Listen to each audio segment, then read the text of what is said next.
ఇది మన బోళా శంకర్ ఫంక్షన్ ఏంటి సినిమా ఇండస్ట్రీలో ఎలాగైతే చిరంజీవి గారు ఎంతమందికో లైఫ్ ఇచ్చారో టీవీ ఇండస్ట్రీలో నాగబాబు గారు అలా ఇచ్చారు. అవును సార్, అవును. అసలు ఏంటి దానికి ప్రాతిపదిక ఏంటి నువ్వు చెప్పండి సార్? ఇప్పుడు మనం జబర్దస్త్లో సార్ ఎంత పేరు సంపాదించుకోవాలన్నా సార్ అక్కడ కరెక్ట్గా దాన్ని జడ్జి చేయగలిగే వాళ్ళు ఉంటేనే మనకు ఆ పేరు వస్తుంది సార్. ఇప్పుడు నేను ఒక పర్ఫార్మెన్స్ చేశానంటే నాగబాబు గారు ఆది భలే చేసేవారా అంటే బయట ఆది అనేవాడు తెలిసేవాడు సార్. అంతే కదా. అలా అలా అక్కడ పేరు తెచ్చుకున్న వాళ్ళందరూ అదే సర్టిఫికెట్. అవును సార్, అక్కడ పేరు తెచ్చుకున్న వాళ్ళందరికీ నాగబాబు గారు రోజా గారు వాళ్ళిద్దరు ఇది చాలా ఎక్కువ ఉంది సార్. వాళ్ళ సైడ్ నుంచి ఇది రాకపోతే ఎంకరేజ్మెంట్ రాకపోతే మేము అంత పాపులర్ అయ్యేవాళ్ళం కాదు సార్. ఇదైతే షూర్ షాట్గా చెప్పాలి సార్. అవునా? అక్కడ ఇప్పుడు ఎంతమంది అయితే జబర్దస్త్ నుంచి పాపులర్ అయ్యారో వాళ్ళందరికీ వీళ్ళిద్దరూ చాలా ఇది చేసినట్టే సార్. నాగబాబు గారు రోజా గారు కంపల్సరీగా వాళ్ళ నోటి నుంచి ఆ పేరు రాకపోతే వాళ్ళు లాస్ట్ ఆ ఆరో వాడి పేరు చెప్పినా కూడా వాడు వెంటనే పాపులర్ అయిపోయేవాడు సార్. మేము ఎంతైనా చేయనివ్వండి సార్. ఒకవేళ వాళ్ళ నుంచి కనుక ఓకే అమ్మా స్కిట్ బాగుంది అంటే మాకు పేరు రాదు సార్. ఇందులో ఆది బాగా చేశాడు, అందులో వాడు బాగా చేశాడు, ఈ పేర్లు వాడితేనే ఆ నేమ్ సార్. అది అలా నాగబాబు గారు మమ్మల్ని చాలా బాగా ఎంకరేజ్ చేశాడు సార్. అవును. అసలు గెటప్ సీన్ గురించి అయితే ఎంతలా చెప్తాడో నాగబాబు గారు. అవును సార్, అందరూ అసలు ఒకరని కాదు సార్, మమ్మల్ని అందరినీ చిరంజీవి గారికి ఫోన్ చేసి అన్నయ్య ఈరోజు ఆది స్కిట్ చూడు, ఒక స్కిట్ భలే చేసాడు, ఒకసారి చూడండి అన్నయ్య అని చిరంజీవి గారికి చెప్పేవాళ్ళు. గెటప్ సీన్ సూపర్గా పర్ఫామ్ చేశాడు అన్నయ్య, ఈరోజు ఈ స్కిట్లో ఒకసారి చూడండి అని చెప్పి ఆయనకి రెఫర్ చేసేవాళ్ళు ఈ ఫలానా స్కిట్ అని. ఆయన ఆ రోజు చూసి తర్వాత మేము ఎప్పుడో చిరంజీవి గారిని కలిసినప్పుడు ఆయన పర్టికులర్ స్కిట్ గుర్తు చేసి అందులో నువ్వు ఈ క్యారెక్టర్ వేసి డైలాగ్ చెప్పావు చూడని ఆయన డైలాగ్ చెప్తే మాకు ఎలా ఉంటుంది సార్?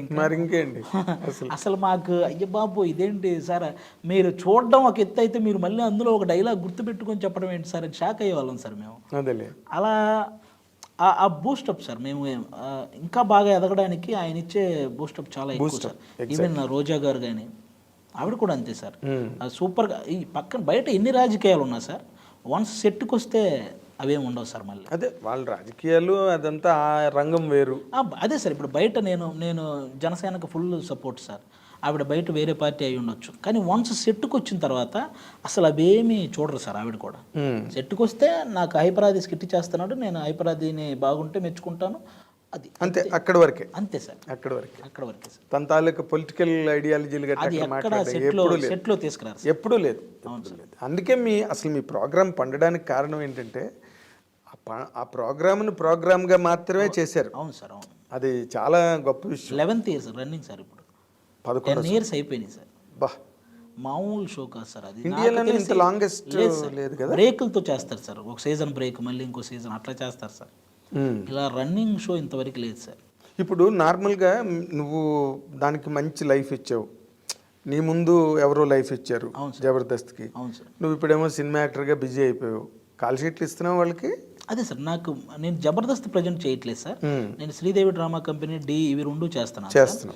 జబర్దస్త్కి నేను కొంచెం నేనే ఈ సినిమాలు చేస్తున్నాను కదా అని చెప్పి కొంచెం బ్రేక్ ఇచ్చాను సార్. అదే మరి. ఎందుకంటే మళ్ళీ నేను ఆ కామెడీ అంతా అక్కడ ఇదంటే శ్రీదేవి ఏంటంటే స్పాంటేనియస్గా వెళ్ళే ఫ్లో సార్. అది స్క్రిప్టెడ్ కాదు సార్. ఈ జబర్దస్త్ అంటే నేను మైండ్ వర్క్ చేయాలి, నేనే స్క్రిప్ట్ రాయాలి, నేనే అందరినీ ప్రాక్టీస్ చేయించాలి. ఇది ఆల్మోస్ట్ ఒక 4 days టైం తీసుకుంటా సార్. అది అంటే ఒక వారంలో 4 days దాన్ని కేటాయించాలి సార్.